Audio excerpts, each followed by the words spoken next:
Hello, welcome once again to Pale Blooms and Beyond. Thank you for joining us today. If you do like the programming you see here and the musicians and artists that I visit with, please be sure and hit the like button below and also subscribe to the channel. Charlie Kelly is a Scottish musician who has played drums and a little synthesizer during his musical journey. Charles makes his home in Glasgow. In 1984, he began playing with the Glasgow synth band Secession. After signing to Beggars Banquet, the band released two singles in 1984, Fire Island and Touch. After switching to Siren Records, the band would release five more singles in the period 1986 to 1987 and the album A Dark Enchantment at the end of 1987. Following the breakup of Secession, Charlie would join brother Eugene in the Vaselines as a member from 1987 to 1990. During Mr. Kelly's stay with the band, there would be a couple of EPs and a full-length album released. Later, there would be a couple of compilation albums, one released in 1992 and the second in 2009. Today, Charlie is pursuing an art degree. Well, welcome, Charlie. Hi there, Greg. How are you? All right. Thank you for taking time out to visit. No worries. Well, take us back to the beginning. Were you born in Glasgow? Yeah, I was born in the east end of Glasgow in a place called Calton. Carlton. Some people get it wrong, but that was behind the famous Barland Ballroom, it's a great venue. We used to in later years go there to see many gigs. But I was born there. Yeah. Okay, okay. Well, where is the Apollo? The Apollo is further up in the city centre. It's Okay. maybe a mile and a half, 2 miles away. But it's been demolished in the mid 80s. But we used to go there, see a lot of the punk bands as well.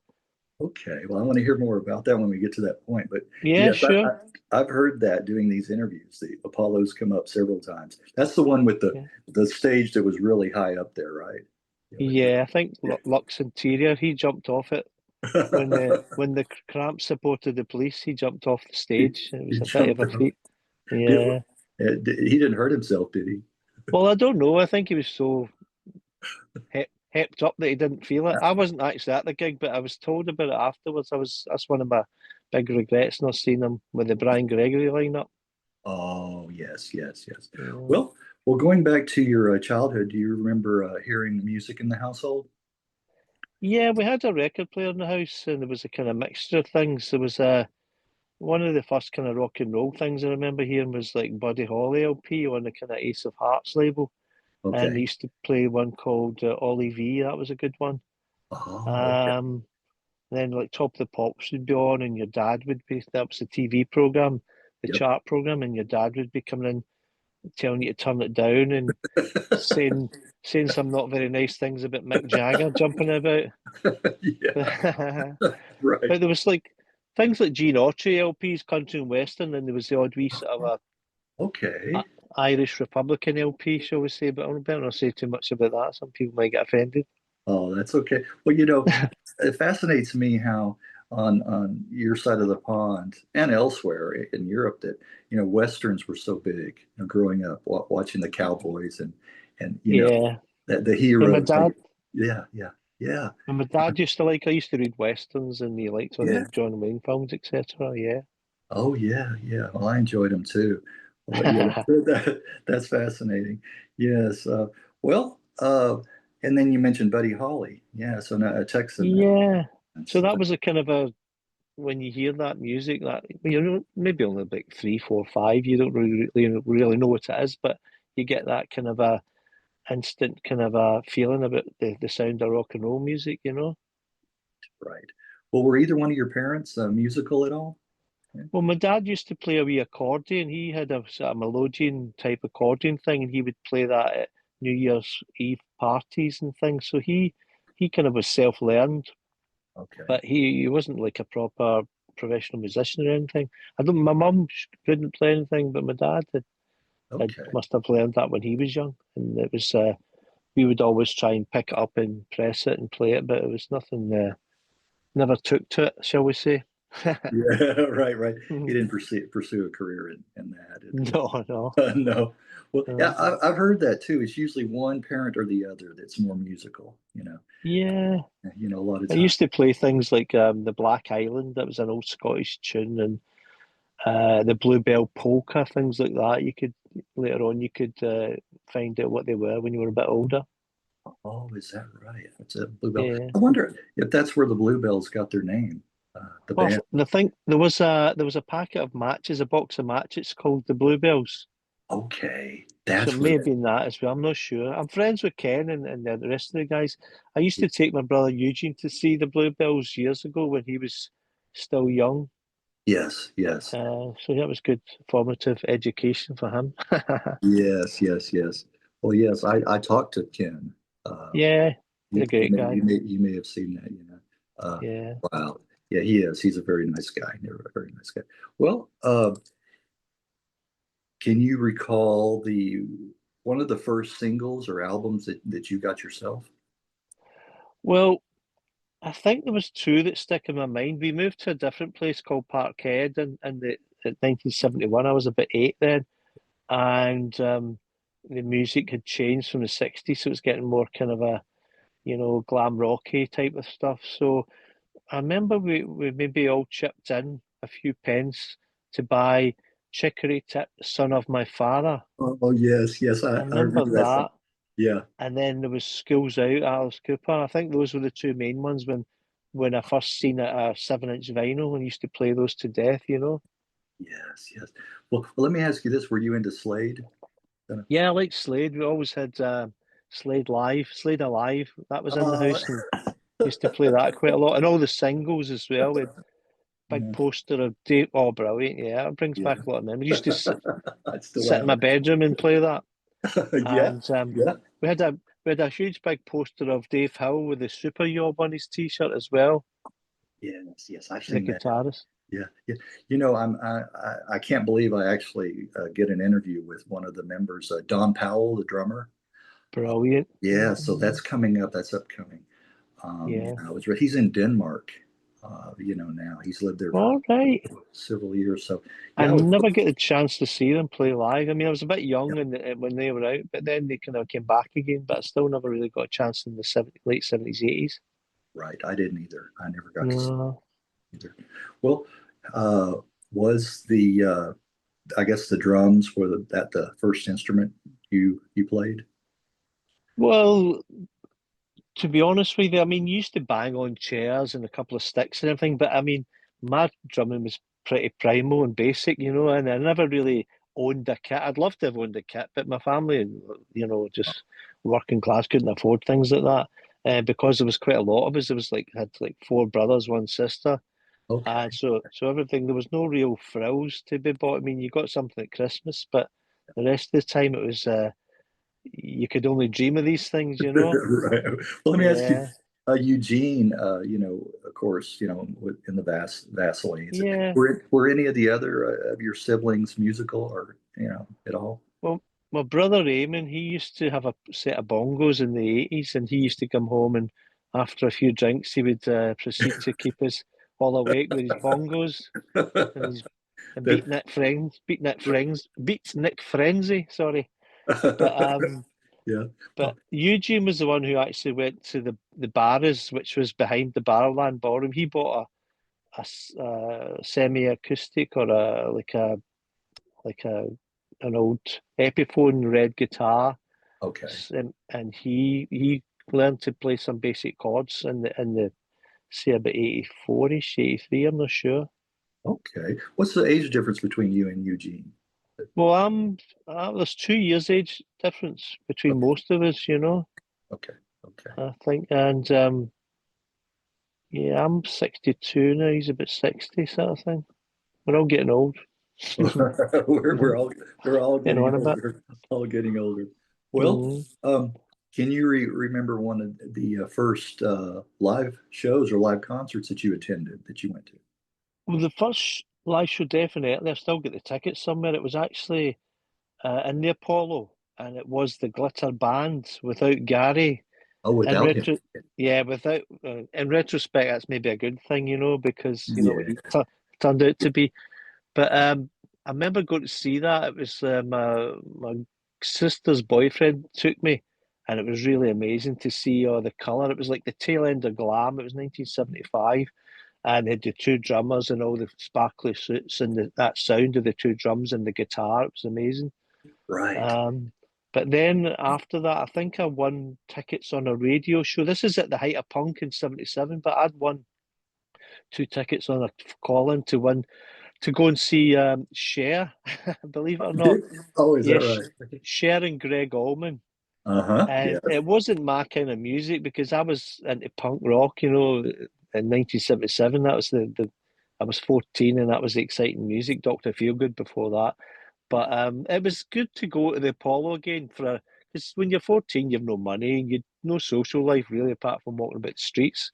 So to go and see Cher on a stage, it was okay. Yeah. Yeah. I know. I've had a few of those that I don't look back with fondness, but I do have Yeah, mine in a little box. My ticket stubs. I yeah, kept most of those from that time yeah. period. I've got a few from the Apollo. I've got the Buzzcocks when Joy Division Oh, supported them. That was oh, a good one. wow. Did you But see my chat with Steve Diggle? Yeah. no, but I'm going to go through that and I'm going to go Okay. back and check Okay. that. Check. Okay. Yeah, Okay. he was I, great. I loved his guitar. yeah, yeah, we had some technical problems with that one, but I tried to piece it together as best. It was on Yeah. his end, but yeah, I just mentioned these. It's not. I'm not trying to say like, hey, you have to go to my channel and No, look at no, it. I'm going to do Yeah. an Yeah. inventory and go through all the ones that I Okay. fancy. Well, yeah, that's an interesting share. Yeah, the first time that she's come up, I have to say, and Cher, I know. She looked quite nice. She looked nice, and Greg had lovely white hair as well. oh yes, oh yes, yeah, and I just love the Allman Brothers. Going back to that's I that kind early of prefer music. that type of music to Cher. The kind of Right. deep fried boogie or whatever it is called. That kind of stuff. Oh yes, oh yes. Yeah. Well, we'll talk about some other early musical influences bands for you. Yeah. Well, basically, when I was really young in the '70s, it was all the glam rock. It was like Alice Cooper, Bowie, Slade, Sweet, Sweet. even obscure things like what was it called? Middle of the Road? No, not Middle of the Road. Forget what then. Um, I forget the name of that band now, but I'll come back to it. Um, Standing in the Road. That was the name of that was the Oh, name of the single, but that was quite a kind of stomper, a kind of glam rock stomper. Um, but anything that was lying about, because I had no money to buy records, so at the time it was always my older brothers swapping LPs with their friends. right, You right. get a loan of something like, say, Mott the Hoople, Oh, and then there was like Queen as well, with the Queen's first album. I think the white one. right, right. So these are all precursors. But whatever was on the telly, I mean, you could sift through what you liked. You knew what you liked, you didn't like. It was mostly my brothers because of the glam rock thing, and I wasn't aware of all the prog stuff, like say Genesis and Yes, that was a bit kind of middle class for us. So, and I wasn't really aware of them at that time. But in a Yeah. way, I'm kind of glad. But no offense to them, do you know what I mean? But Oh once no. punk came out, prog became a sort of a bit like the enemy. That's right. That's right. Yeah, I guess the punk kind of sounded the death knell for a lot of those prog bands too. You know, yeah. There was that, all these divisions in school. If you like the new wave and the punk stuff, then there was guys whose older brothers obviously had all these Genesis and Led yeah, Zeppelin stuff, and they were like a bit sneery about your three chord bands and all that. yes, yes. But Division. lines were drawn.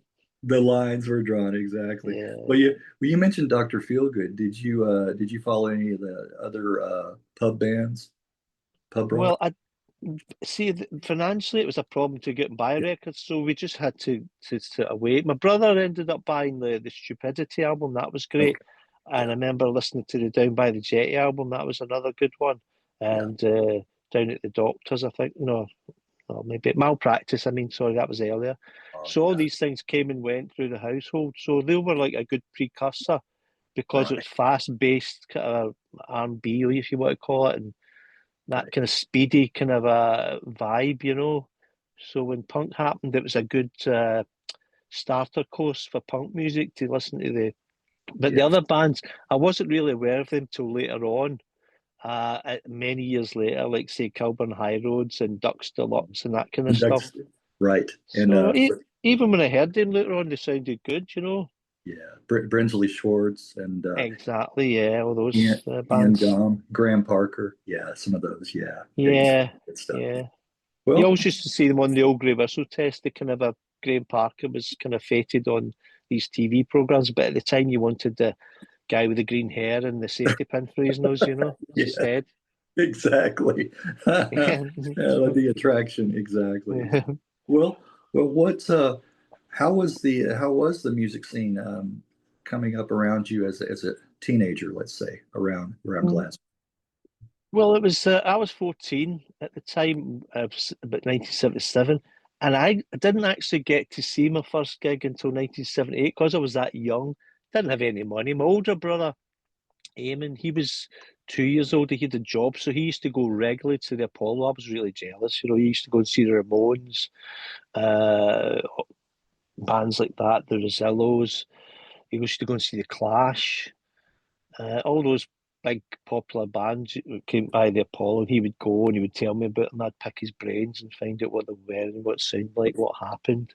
But eventually, I got to go and see Sham 69 in 1978, and Wow. that was quite I an would. experience. I wish I could have seen that. Yes, that would have been. Oh, it was. I went down the front, and I was 14. It was quite small at the time, but it put me off going down the front of gigs for life because you're so hemmed in as that big sea wave of bodies, and you Yeah, get a you're kind panic of attack. right.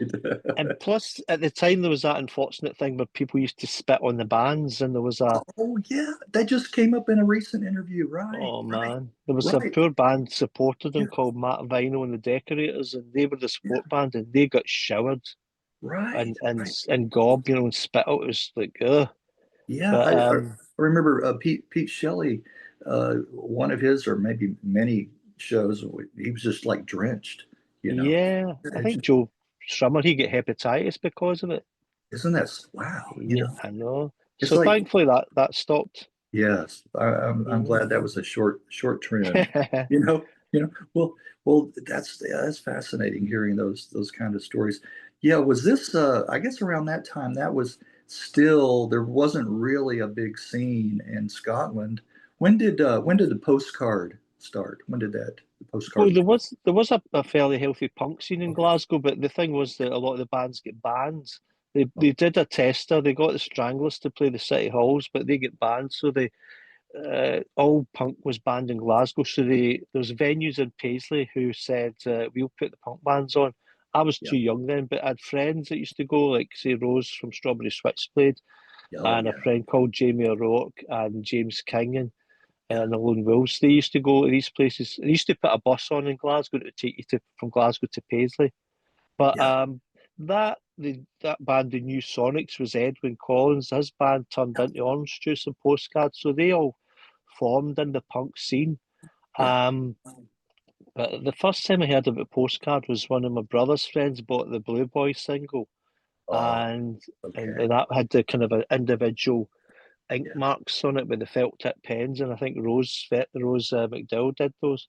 But Okay. Eugene was highly influenced by that. I wasn't so much. I preferred something a bit rougher, but in retrospect, I can look back and say, you know, I liked it. Yeah.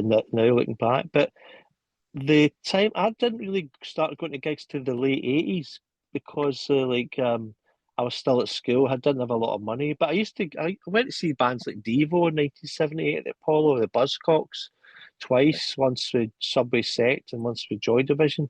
So there was gigs every now and again, but Yeah. the money wasn't there. Right. And With Devo, let me ask you with Devo, did they have yeah, were they wearing their like yellow outfits? oh totally, yeah, that was Okay. that gig. It was brilliant, and a big screen.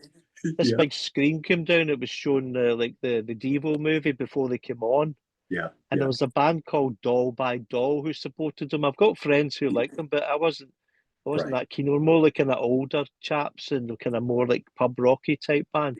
Yeah. But the crowd were amazing because everyone dressed up with all these kind of hard hats and boiler suits and big Right. protective glasses, so the crowd were looked great as well. But the Yeah. Devo came on with the yellow suits, and then they ripped Yeah. them off.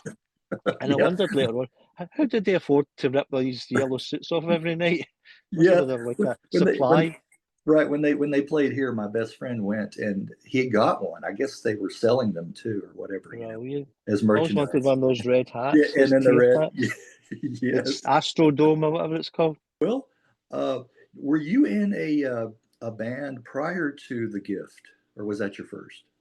No, no, I wasn't. I wasn't in a band before that, but I used to always dream of being in bands. It was just like a teenage fantasy. You wanted to be in a band, and you'd watch the music on the TV, and you think, "Oh, I'd love to be in a band on stage. That must be the greatest thing," and stuff like that. So it's just more like that.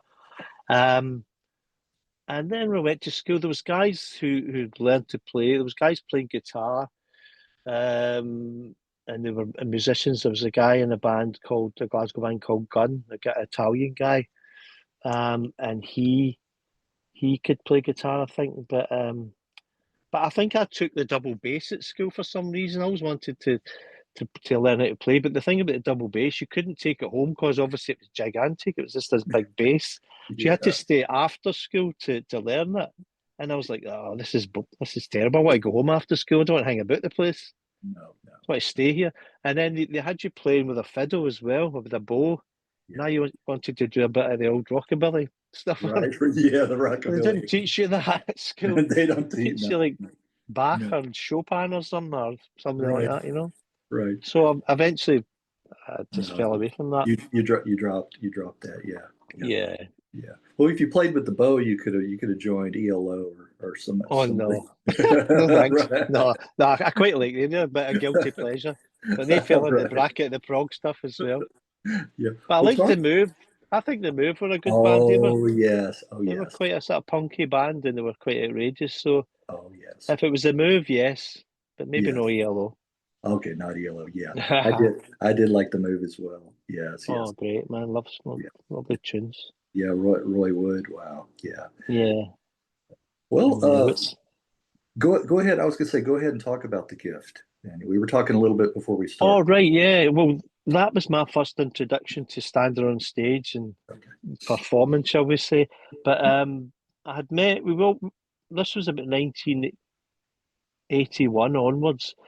I used to start going to clubs because I was like about 18 then. It was kind of a like post-punk, kind of a futuristic, sort of new romantic. There was a word bandied about, but I'm not too keen on that. But they, I used to go and meet people. So I met this guy called Peter, and I didn't realize he stayed local. So we got to know each other, and we became like drinking buddies and that. And he was starting a band, and he asked me to join in the band as a singer. Um, Pardon me. So the band was called The Gift after the Velvet Underground song, the John Cale one. That's the kind Oh of yeah. narrated one with the drum beat in it. But we rehearsed for a good while, and we Is got to that play. wait, I'm sorry, before you go on, I No, just it's want to ask okay. you, is that the song about where the guy sends himself to his girlfriend in a box? That's the one. Oh, Waldo that's Jeffers. oh, Yeah. and then she sticks the scissors in. Right then. Oh yeah, what a Yeah, it was song. a bit. It was What an good. idea. Yeah, Oh no, brilliant! It was a yeah, great song. yeah. I love Okay. that drum beat.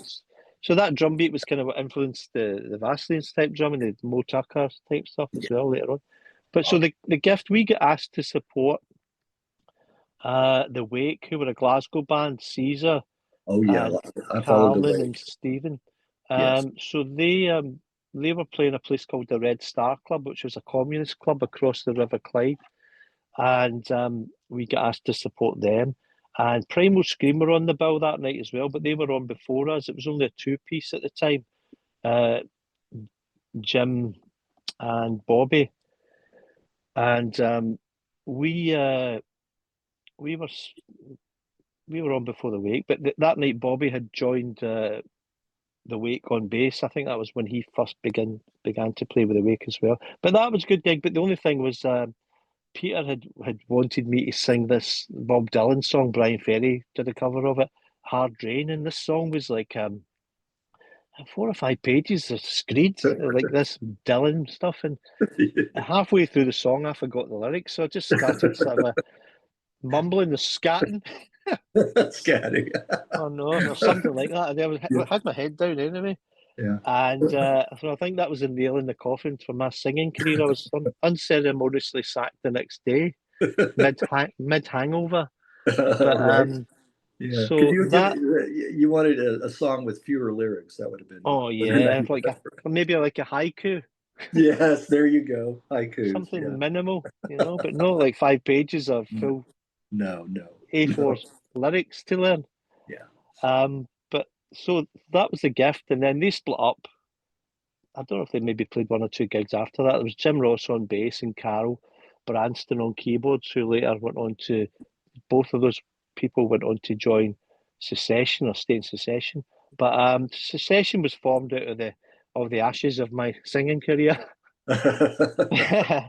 But so then I became, I never fell out, and we were still buddies and friends and that, so we still remained close, and I used to go and see all the early Secession gigs. Well, you joined a band replacing departing drummer Alistair McLeod, right? Yeah, well, Alistair, I think, was more keyboards. I think it was a drum Oh, machine at the time. Yeah, they had a Alistair. drum machine. Okay, okay. Jim had left as well. Jim had left, and Jack Ross, Jim's brother, played guitar as well in many live gigs. Okay. But then they left, and Alistair joined for a few gigs, I think, and then he left, and that's the point where Peter asked me, "Did I want to come back in and Okay. maybe just do a wee bit of keyboardy stuff, and then I said yeah, because it seemed quite fun at the time. It was the 80s, everybody was in bands, Glasgow was kind of thriving music scene. So I thought this would be good. Right, right. Well, Peter Thompson was the driving force behind the band. Yeah, he was the mastermind behind it all. He did wrote all the songs, he programmed the synths, the drum machines at the time and stuff like that. He was he was like the boss. Yeah, yeah. And prior to this, through Messenger, you told me the band only played a handful of live shows. But I wanted to ask you if anyone stood out for you, any of the shows stood out. Well, before I joined, they used to play fairly regularly at places like Maestro's and Night Moves, and they played Edinburgh. And I think that's where they met the manager, Hamish. He joined as a manager. But the ones that when I played that stuck out the most were the time that I think after we'd released Fire Island and Touch, we got asked to play in America in 1995 because the record began to get played on college radio and it was really popular. So Yeah. this was a big thing for us. Do you know what I mean? We'd hardly played any gigs in Scotland, never mind America. You went, you, So we went there and we played the Ritz, which was quite a big, sizable venue. okay. Was that New And York? New York? yeah, the Ritz in New York, and we played a place in Long Island. I'm not sure what that was. I think it was owned by the mafia. Probably. I think our manager was being offered the ladies of the night before we get paid for the band. I think Oh, he demanded the money up front. We got there and it was like kids. There was a kids' christening going on as well in the oh, is that afternoon. right? It Is was that one right? of those places that was good. It was good, right? It was good photographs of the gigs. It went okay. But the Ritz was a great one. It was a big venue, and I think the college, the radio stations at WLRI or something like that, they recorded it. I'd love to hear a recording of it. Oh, that would But be neat. I was doing a bit of percussion on it. But we hired a couple of hired hands. We got a professional drummer and a guy, his friend. I forget these chaps' names now, but he had a Chapman stick, one of those big sort of a King Crimson type affairs. Yes. So he was playing that just to make it sound better. Obviously, it was quite good, and that was a good gig because we did as an intro we did the theme tune to Escape from New York, Yes. Right. and Right. and I came on stage with a big leather coat and an eye patch on. Then I Uh-huh. realised that I couldn't see the drums properly with the eye With the patch. patch. So I took the patch and then I threw the coat off. And then there was Yeah. a kind of a roadie guy came and grabbed the coat off the stage. I thought, well, he must be professional if I've got a guy roadie collecting my coat. Right. Right. Right. Right. Who was the actor that played in that? The movie? um, Kurt Russell. Yes, Kurt Russell. Right. I was Yeah, going to because look we were that up. big fans of The Thing. We loved John Carpenter's theme music. There was loved Oh, all that. oh So we yeah. did that. We thought it was a nice introduction to us playing New York. Right. So you guys went down pretty well there at the Ritz. Yeah. Yeah. Yeah, Yeah. yeah. Yeah. There's Yeah. a couple of hecklers, one or two hecklers, I think, but it went down mostly okay. Mostly I okay. think someone was shouting a lip sync it is or something. Oh, okay. All I right. think there was a backing tape doing some of the synth, but there was Pete Carroll and Richard. Yeah. Richard was on keyboards at the time, another member. But I mean, there was some recorded maybe sequences, but it wasn't. There was a live musician, there was a live percussion, live drummer, Yeah. Chapman Stick, Peter singing, and the two keyboards. So it wasn't that much. It was just maybe an enhancement Okay. with the sequences or something like that, you know. Right. Right. Well, okay. Well, as mentioned in the intro, the two early singles were Fire Island and Touch, both from Hmm. from '84. And I Yeah, told I told you I still have my vinyl. Here, brilliant, here brilliant. it is. Yeah, yeah. I was And never a fan of that cover, to be honest. I mean, oh, I should have done the cover myself, but no one asked me. yeah, yeah. What didn't you But like about the cover? How would you have done it different? it, it kind of looks a bit basic. It's like maybe like kids' crayons or something, I think, Yeah, and yeah. Kind of see scribbled in on the there. Yeah, yeah. It does. primary colours. But it's all right. It is what it is. I mean, I don't mind it now. It Yeah, is. But yeah. I would have preferred something a bit darker because I think at the time we liked to kind of 4AD stuff, and they had these other Right, right.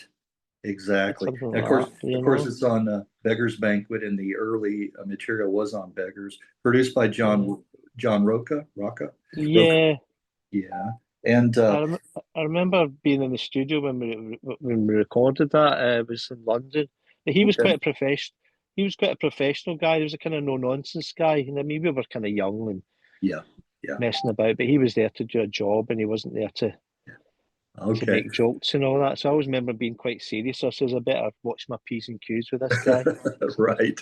Don't goof Well, off too much. don't, I have to tell you Yeah, my how I came about the song itself, Touch. I yeah, was uh, I was oblivious to the band up until '86. Okay, a couple of years after right. it was released, Yeah, I started DJing at a dance club in San Antonio here in right. Is that Texas. Texas? Yeah, Yeah. yeah. And a local club goer who I befriended turned me on to some of the tracks that those that club goers there liked, you know. I mean, he kind of like Brilliant. most of the stuff that I brought there, was popular anyway, but he said, if you want to, kind of appeal to, more, get more out there on the floor, here's some other songs that I wasn't aware of. So I went out and purchased the single there at a local store and began playing it.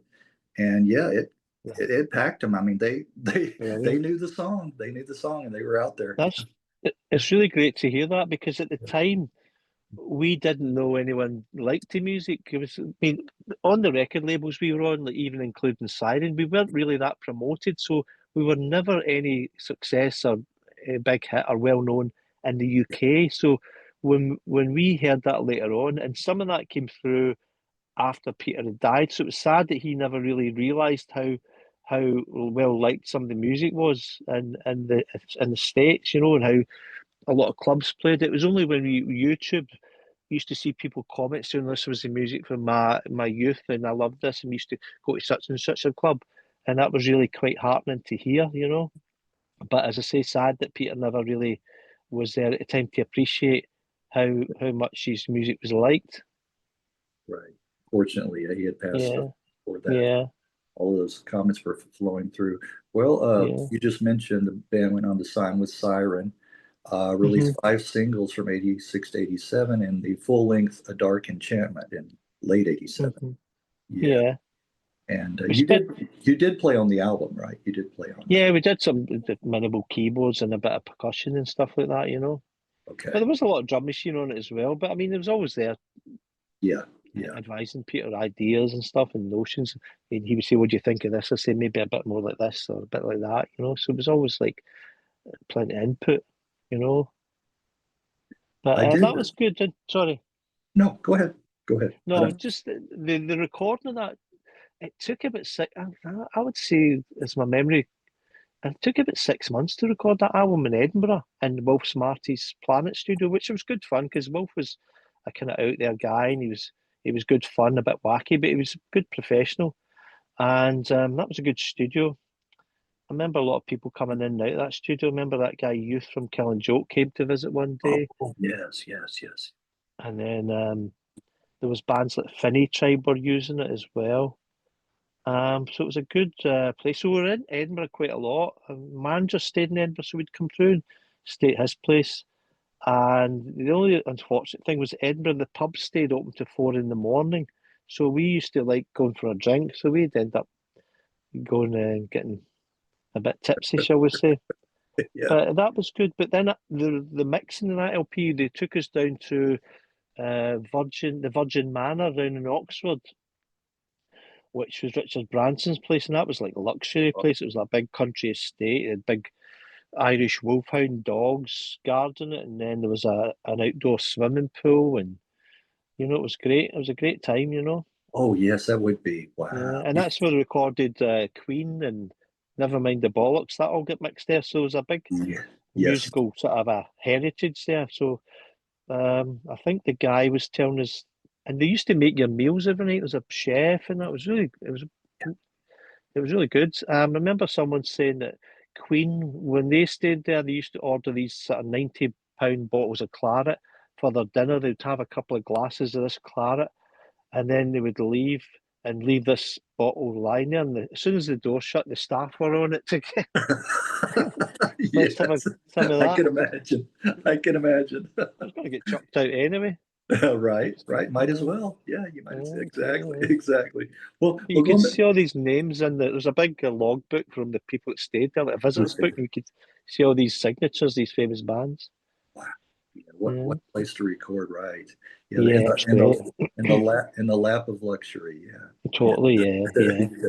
Well, I go back listening to the album. I like the intro, instrumental Eventide. yeah.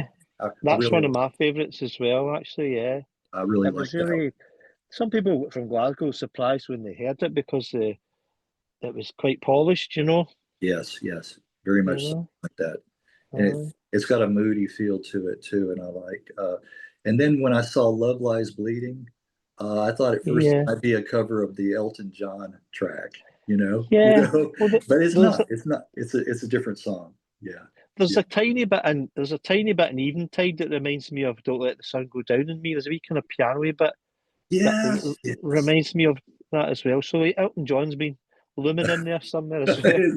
It Uh, is. Maybe it was a nod of the hat to Elton. Anyway, yeah, used to play him back in the 70s. I liked the old Yellow Brick Road LP. That was one of the LPs I used to like to right. hear in the 70s as well. Right. So I think Love Lies Bleeding off of that is one of my favorite tracks off of Goodbye Yellow Brick Road. It really is. right. I like that one. Oh yeah. Yeah. Yeah, it's quite a rocky one, isn't it? Yeah. Yes. Yes, it Yeah. is. Yes. And I I was need to listen fortunate. to that again. I've not heard that for years. Oh yeah. I was fortunate enough to see him a couple of times when he came through. Right. So, back in the day. Yeah. Yeah. Well, do you have any other favorite tracks off of the album?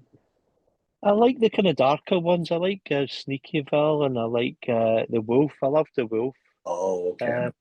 because Yeah. we were trying to, even on The Wolf, we were influenced by the Killing Joke song. I think it is Love Like Blood. The drums, Love the kind Like of, Blood. Oh, yeah, one of my the rolling favorites. drums. And we Yeah. played that when Youth came to the Edinburgh studio. We played that, but I don't think he recognised it. We didn't want to say. Right. Right. But Now, yeah, Love Like but Blood's the one that I would play at the dance club too, and yeah, that's a great one. they love that one. They love that one. Yeah. I Wow. only seen Killing Joke play once. I mean, they played and I never went to see them, but they played once and then about 5 songs in, the whole place blew up and the sound had Oh, to go off stage. And we never did even they? get a refund. No refund, really? No, Really? no.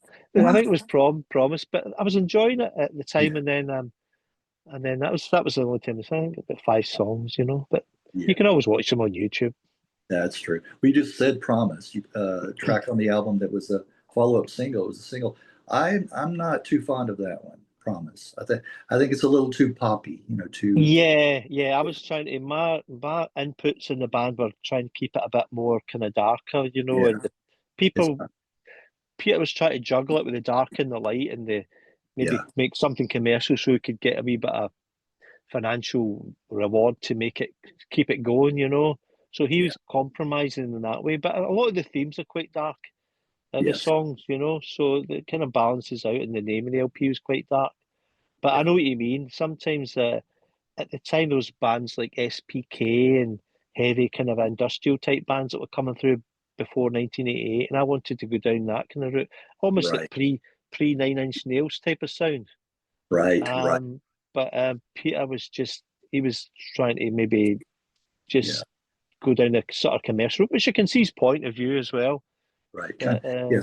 And Section 25, another one. yeah, Yeah. we Yeah. went to see them at a gig in '86. I think we seen them. It was a really good gig at this club we used to go to. Brilliant. Right. Watch my interview with Ben. Ben from, Right. yeah, that was a Yeah. recent one. Yeah. So that was a nice That one. was a great night, that Section 25 gig, you know. Yes. Because there Yes. was a big factory influence in New Order. I mean, in Secession, Oh, yeah. people, New Order was like the main reference point, I think, like Yeah. vocally and musically. Oh, And yeah. then when New Order brought out Blue Monday, that was a I big was going to turn, say that was turning it. point. Yeah, because of It the was the turning point. sequencers It was the turning point. and the Donna Summers influences, and we Yeah. started getting into like things like Divine, Bobby O, Divine stuff, or the kind of really Yeah. gritty sequencers. Right. So Secession sort of veered towards that route, you know, with the kind of high energy type, New Order type thing. Yes. Yes. Exactly. Yeah. I remember when I first heard Blue Monday, I hadn't heard anything like it. Oh, it's brilliant. Totally. I used to like get shivers down my spine, you know, and it came Yeah. with that kind of a fancy cover with like the floppy disk cover. Oh, Right. that was a game changer. Yeah. Yes. I still have that. Yes. Yeah. Well, it Brilliant. was. It definitely was. Well, Yeah. but the band had already broken up by the time of the album's release, right? Yeah, pretty much. Yeah, it was kind of tailing off. I don't think there was any official thing where we split up. But I think at the time we owed the record company quite a lot of money. You know, I think there was talk of about £150,000 we owed them or something like that. And the rehearsal room that we had, it was in Glasgow. A lot of expensive equipment in there, like emulators, drumulators, Junos, Jupiters. We had like a 12-inch string Rickenbacker, and all this stuff was locked up there with racks of keyboards and racks of effects. And I don't think the rent was getting paid on the venue, so they locked it up and they kept all the equipment, which was a bit it was dreadful, you know. Yes. So Yes. that was maybe a bit of a nail in the coffin as well. So, but at that time, the kind of Vaselines were coming through. So Eugene, my brother, had asked me to join the Vaselines. There was a chap called James Seenan who was in Secession playing bass at that time, and a Yeah. guy called Buddy Rennie who was in Secession. And Buddy recently passed away, God rest his soul. And so that was the kind of a splitting up type thing. So me and James joined the Vaselines, and then it started another. That was Oh, about 87, 88, I think, yeah. and that 87. started a different thing. Yeah. So I was gonna. I don't think Peter was too happy about us jumping ship, but there wasn't much happening at the time, you know, because there Right. wasn't really a lot of success. I mean, in the UK, I think the only thing we got was like a TV appearance where we mimed on the Oxford Road show. That's Right. on YouTube playing Touch, and Right. that was about the only kind of a advert we got for it. You know, that was about the only time we got a bit of exposure. Right. Right. Right. I was exactly. I was just looking Yeah, something up real quick. Yeah. yeah, Sad about again Peter. Uh, taking his own life. I know he had some demons. yeah. At And the time, we were heavy drinkers. We used to drink quite a lot. We were acting as if we were rock stars we'd even we never had any success, but we were just living that kind of lifestyle, the kind of drink all the time. We weren't big drug people, We were just like basically booze hounds, yes, So, but which wasn't very good in the long run. I mean, because I gave up. I've stopped drinking for nearly 30 years now, 29 years, and sadly, Peter, I mentioned to him, tried to get him to stop, but I think he wasn't really wanting to stop. We kind of parted company a bit. I hadn't seen him so much because I got into a relationship, and I was sober by then, so I wasn't really in touch too much because Peter always had a kind of a bit of influence over me. You know, I was always like get talked into going for a drink, and so I thought I better keep out the road just to just to keep myself right. And then I met him about 2 weeks before I heard that he had gone, and we were chatting away, and it was good to see him, you know. But then he went to London with his wife, and I won't get into too much detail because No, it's not very pleasant. But he took his own life in this hotel in London, and his poor wife Margaret, she had to suffer all the sure. the fallout from that. Yes, But he that's did horrible. have a lot of demons. You know, he could be a great guy on one hand, but on the other hand, he, his demons came to the surface, and he could be violent. You know. But it But reminds me of another one. I don't want to stay on that no, morose subject, but Stuart Adamson of Big Country. Yeah, yeah, yeah, another one that yeah. definitely Ah, had. yeah, with the alcohol. Yeah, I know. So I can look back and say I'm glad I stopped. You know. He was a nice guy. We met him one time in a nightclub. Me and Peter met him in a Glasgow nightclub. Yes, yes, He was a bit worse for wear, but I mean, so were we. But he was a nice guy. yes. Great guitarist in the Skids as well. Oh, and the Skids, exactly. Yeah, brilliant. I've reached out to Richard Jobson, and a couple of times I haven't heard back, from him. Yeah, I know they're Me- have reunite, still he's still yeah, active. he's still going. He was playing recently, supporting the Sex Pistols at a big punk festival in Glasgow there a few Right, months ago. right, right, Yeah, right.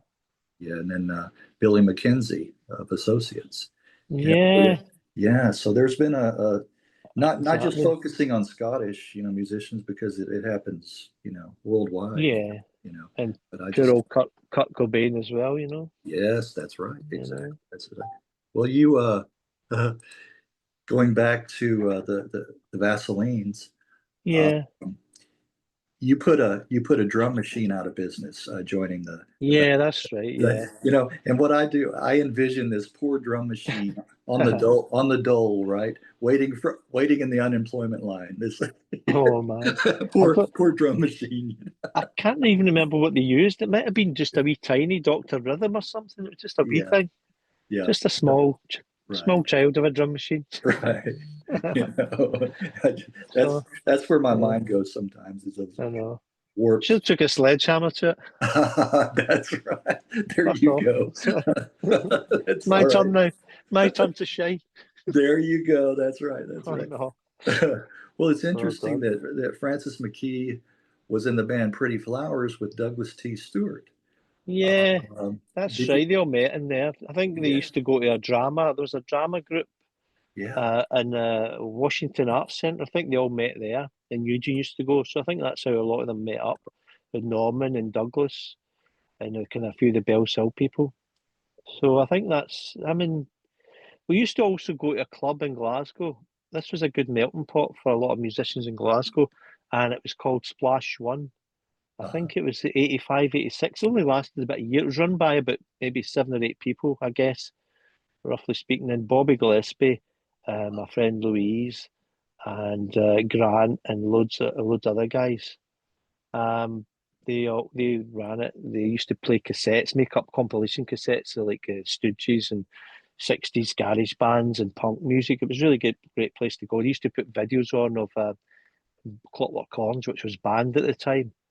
yeah, And the Pastels played there, Wire, Sonic Youth, 23 Skidoo, loads of other bands, Soup Dragons and G's and Mary Chain, I think they played there. So that was a good place. I think that fermented a lot of these that music scene at the time, that type of music scene at the time, which the Vaslins came from. yes, yes. Yeah, And the those are some great bands you mentioned there too. yeah, And yeah. you guys, Vaseline signed to the 53rd and third label, Stephen Pastel's label, which Yeah, I think yeah, Son of a Gun. I think that had the drum machine on it. I think I wasn't on that one, but anything after that I was, okay, and even like the Think You're a Man thing, that was a drum machine as well. That was the last throws okay, of that. yeah, Yeah, but, Stephen was a great guy. I've knew him since about 81. Used to go and see the Pastels quite a lot. They were a great band. right, With Brian Superstar, Bernice and Martin in them. They were kind of rocking, a good rocking band, and a lot of people didn't like the image and all that of them, but I really liked him. But loads of people did, you know. Right. Yes. Yeah. Well, the early EPs he produced, Stephen. Stephen. Yeah, yeah. I think Stephen came up with the name, the Vaselines, as well. Okay, I think you're I right. think I think it was Stephen that came up with the name. I think you're right. Um, You know where you mentioned earlier a band. You know where 53rd and Third oh came from? yeah, yeah, You know where it came from? Where did it yeah. come? That's the Ramones, isn't it? That's where Yes, Dee Dee yes, used to hang about, shall we say? right. Yeah, hang about Don't is a want to nice say way. too much. Is a nice way to put it. Yeah. Yeah. Yes, Mm. exactly, exactly. I love hearing the origins. You know where these Oh, things totally. Aye. stem from. Yeah, yeah. Thankfully, the Vaselines didn't have to hang about to get any money. Right. I'm too old for that. Right. Eugene, you go and hang about, get some money, make Yes. some money. Yes. Well, how long had your brother been in the band before you joined? I think the Vaselines might have been out for maybe a year or year and a half. I'm not sure. 2 years. They did play a few bands, but I think they wanted to kind of beef up the sound a wee bit because the drum machine was maybe a wee bit tinny or something. I don't know. Yeah, So I think that's the reason why I wanted to maybe spread out and get a more kind of a rougher, raw sound for the drum machine, you know. yeah, So I yeah, was quite glad to do it. I was good to actually, get out there and because Secession, the gigs were few and far between. But when I joined Secession, I can only count about maybe 6 gigs. I think we played on when I was in them. 2 in New York at the time and a couple in Glasgow. But the Vaselines, well, I think I'm trying to remember how many gigs I played with Vaselines. Might have been about 20. We used to go on tour with the Pastels, yeah, and that was good fun as well. Playing London and places like that up and down England. So that was good. yeah. Uh, Well, um, you didn't. I was gonna say you didn't play on the Son of a Gun EP, right? no, because that was all drum machine. That was the old That drum was the machine. drum Yeah, machine, right? But yeah, but they're good. you did appear on Dying for It on AP. Yeah, yeah, exactly. Aye, Okay, okay. and contributed to the. There's a huge big American flag that Secession borrowed Yeah, from the yeah, record company. So yeah, Eugene had spotted this, and he says, "We'll nab that for yeah. For our the cover. deck of yeah." And Yeah. the waistcoat. The waistcoat was an old Teddy Boy waistcoat that my brother brought back from London. So Eugene wore that, Oh, and okay. my ex girlfriend's shirt. He had my ex girlfriend's polka dot shirt on it as well. Yes, yes, yes. I And like that that. waistcoat, I've That still got cover. that waistcoat. The waistcoat's still in Do here you? somewhere. Do you? Do you? Wow, Yeah. And there wow. was a jacket to go with it, but Eugene gave that to Douglas from the BMX Bandits. Oh, did he? This Okay. kind of a like leopard skin Yeah. box jacket, which was a bit too flamboyant for most of us. Right. Well, you have to watch my interview with Douglas T. Oh Also. yeah, yeah. Yeah. He's a good guy. Yes. I'm his favourite, by the way. He always mentions every time I see Douglas, he says, "You're my favourite from the You're Vaseline," and I'm like beaming. yes. Yes. How many others have you said that to, Douglas? No, I'm just kidding. Exactly, better not. Right. Douglas, you better not. Better be your favourite. Right. Right. Well, For one. on the Dying for It EP, the Jesus Wants Me for a Sunbeam was a track off. Yeah. Kurt Cobain was a big fan of it, Hmm. and other tracks that you guys did. Uh, Yeah. so That was amazing. yeah, so I'm sure that didn't hurt the band that you had somebody like Nirvana and Kurt Cobain covering your Well, tracks, and I uh, remember that the first time Eugene mentioned it, he said, "There's this band in America called Nirvana who's done some cover versions of our songs," and nobody knew who Nirvana was. It was just a name, and I thought, "Oh, that's good. That's quite nice." And then it turns out like Nirvana were playing in the UK about 1990, but the Vaseline had split at this time. So Kurt had got in touch with someone who asked the Vaselines to reform to support them at this gig in Edinburgh, yeah, Carlton Studios in 1990. So that was great. I remember the night of that, I had a bad hangover and I was like, we came through and I was a bit jittery. And then I seen this guy coming in and he had the kind of short blondie hair and eyeliner and he was kind of looking over and I was getting a bit paranoid. And I says to Eugene, "Who's that guy over there?" He keeps on looking away. He says, "Oh, that's Kurt at the Nirvana." Yeah, but then when we were playing, we only played a 20-minute set. yeah, yeah. And the previous night I had no drums or drumsticks, so I had to make up these drumsticks from bamboo sticks and wing nuts or like bolts to sellotape to make and Did you, playing on a did you cardboard box, really, a really? shoebox. Yeah, that was the practice. But when I heard years later that the Crickets, Buddy Holly and the Crickets, they used to practice on a shoebox, I didn't feel too bad. Right, right. So, but when we were on stage, say doing a 20-minute thrash, Kurt Cobain, who was in the audience, and he was filming us with his camcorder, which was quite strange, you know. Yeah, But yeah, at the end of the night, they gave us all these T-shirts, these Nirvana T-shirts as well, which was nice of them. I think Eugene and someone else went backstage to meet him. I never went backstage because I was a bit kind of shy, you know. yeah, But we were stood at the side of the stage, just really close proximity, watching them, and it was just an amazing gig. The sound was incredible, yeah, and I remember Chris was playing in bare feet, and he yeah. had these big reddish pink jeans on, and there was a half bottle of old famous grouse whiskey, and he just necked it all before the last song, and he threw the grouse bottle right off his amp, and the glass all splattered everywhere, and we're kind of like that. So it was kind of Yeah. Yeah. quite quite a performance, shall we say? Yes, yes. It sounds like it. Wow. Yeah, Yeah. Well, the Kurt would do his cover. Jesus wants me for a sunbeam, as Jesus doesn't want me for a sunbeam. Yeah, he exactly. would Well, that's change that a up to little. interpretation, isn't it? Yeah, a little bit change, which is I liked the probably. Molly's Lips. I liked the Molly's Lips one, the cover they did of that. Yeah, that was good. Oh, okay, okay, yeah. Well, I mentioned earlier the early EPs were produced by Stephen Pastel and the band, Yeah. but then the full length Dum Dum from '89 was produced by Jamie Watson. Why the change in producer? Well, I'm not quite sure. I wasn't the person that made that Okay. decision, but I mean, Jamie he was a great guy. You know, he was good fun and that, and he was there to do his job. I Yeah. think Stephen was there quite a lot of the time as well, like a Okay. sort of co-pilot. So like, Stephen was there just to throw his opinions in as well. But that was good fun. Um, the studio it was quite a small studio, you know, but I was managed to I enjoyed it. My favourite one on that is Lovecraft because it had that kind of a later on I did a wee bit of sitar and tablas and all that on it and made it a wee bit kind of psychedelic. Plus I loved Yeah. H.P. Lovecraft as well. Yeah. HP. I was going to say. Yeah, so that was my favourite on that. But I like loads of those stuff.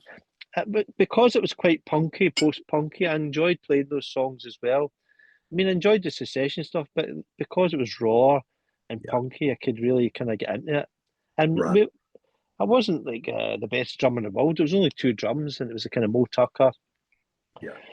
Fia, Bobby Gillespie type of drumming. But it was good fun, you know, because you didn't have to worry about getting the notes right, and you know, it was just like, here you go. If you don't like it, f Yeah. off. Right. Well, I like that you mentioned the tabla. I like the sound of that, and I wish it was. Yeah, I wish it was used more in songs. yeah, But I like introducing unique instruments like that. I like that. yeah. It was Yeah, good. It was yeah, good. yeah. And I Gives it. liked the length of it because it was kind of quite a long song. It was a kind of prog rock song.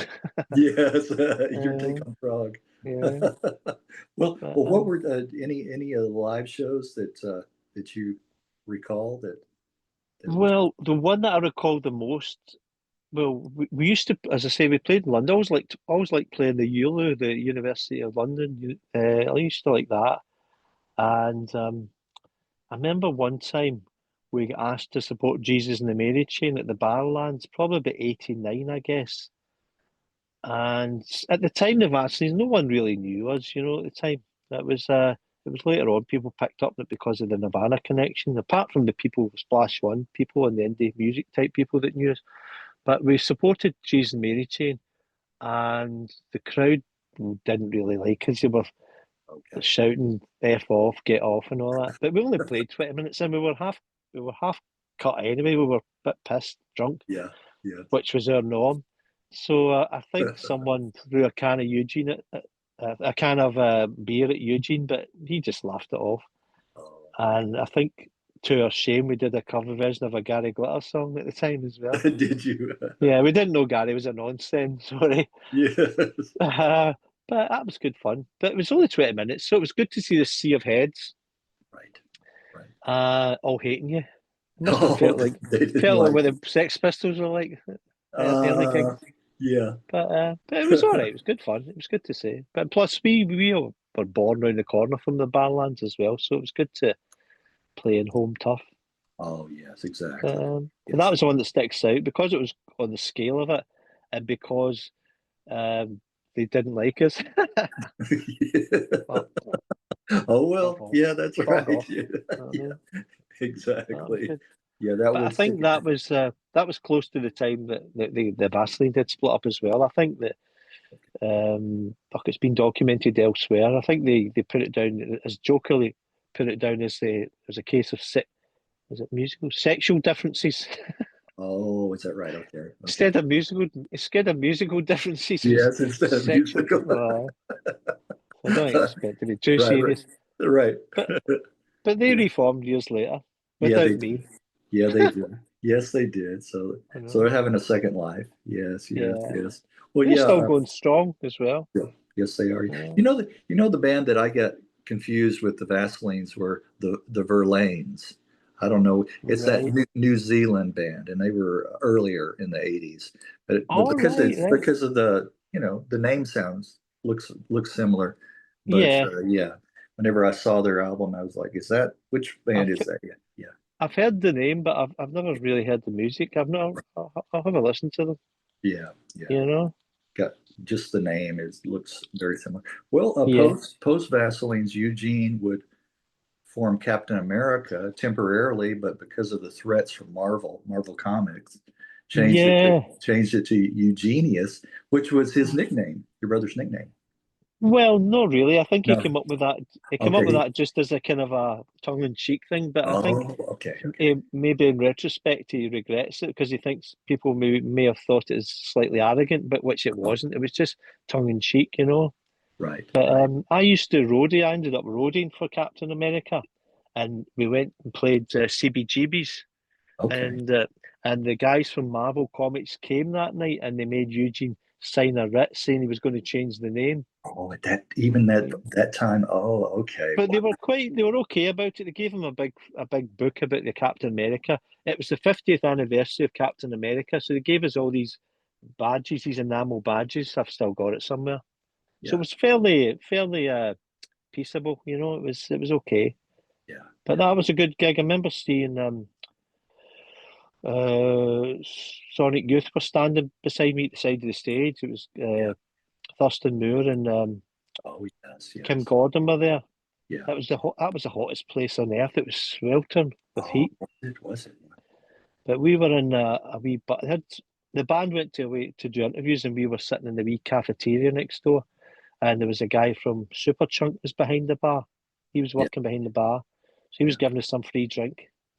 Oh, well, that's always nice. Uh, Yeah. Yeah. and I bought a nice Edgar Allan Poe t-shirt as well at the shop in CBGB's. Yeah. Yeah. So that was good. And we also played Washington as well and played Philadelphia. Um, there was a group they supported this group called the Dead Milkmen. Yes. Yes. Familiar with them. Yes. Right. But to my shame, we stole all their alcohol when they were on stage Oh, did you? and we ran away. Did you? Sorry, guys. Glaswegian. Yeah. I doubt any ex-member would be watching this, but I just in know. They case. didn't. They Yeah. didn't look Right. like heavy. They didn't Yeah. look like heavy drinkers anyway. We needed it more than them. You needed it. You made that choice for them. Yeah. Yeah. Sorry, guys. That's good. I like stories like that. I do. I do. Well, and the viewers will as well. Yeah. Uh, Hopefully, of yeah. course, of course, you talked about the Reformation. There would be. Um, Let me ask you, going back and kind of completing Peter's story with Secession. Yeah. Um, there were, what was it, 2018, an album, 2001, I'm Afraid I'm Getting Old, that Yeah. some of his older compositions were unearthed and released on that one. That's right. Margaret Yeah, discovered these recordings that Peter had done in the home studio, Yeah. and so she wanted to make it like a tribute to Peter, 2001. Yeah. And these songs were great. You know, I've got a few copies here, Yeah. and there was a kind of launch night, and Eugene and Francis and the Vaselines played at the launch night just as a gesture. You know, it was good. It was also to raise awareness about suicide as well. It was for a Yeah. good cause. Um, so I think that was a good bit of closure for Margaret as well, just to bring that out as well. You know, just get these songs out and posthumously for Peter. You Right. know, Exactly. That, yeah, that would, yeah, like you said, closure for her, yeah, just to get those out there, and for the fans as well. Yeah, it's a nice, yeah, exactly, yeah, it's yeah, a nice thing. Try. yeah. Well, that's good. Well, I think he's probably looking down, smiling about that. Hopefully, yeah. Probably happy about Hope he's not in the other place. that. No, Peter, are let's you okay? let's not go. Let's not go there. No, I know, I know. I know. I He'll get me for that one. I'm, I'm Oh. kidding. I'm kidding. All right. Well, uh, you did you do anything else musically after that, or was that pretty much? That was it, really. Do you know what I mean? I was never really. I wouldn't class myself as a professional musician. I was just got away with it. You know, I'm not. I'm a more a music fan than a musician, I would say. So I went along for the ride in both these bands, and I had fun, you know. And I've no pretensions about being like a musician, but it was good fun, you know. I enjoyed it. I'm glad I did it. But I mean, I've always toyed with the idea, but as I say, it's always in my head. But I mean, at the end of the day, I like music. I'm a music fan, you Yeah. know. I think it doesn't compute with me the thought of, you know, I bought an actual bass. I bought a Rickenbacker bass, black and white bass, because I always wanted one when I was 14. Because all the punk bands had them, Generation X and all these bands.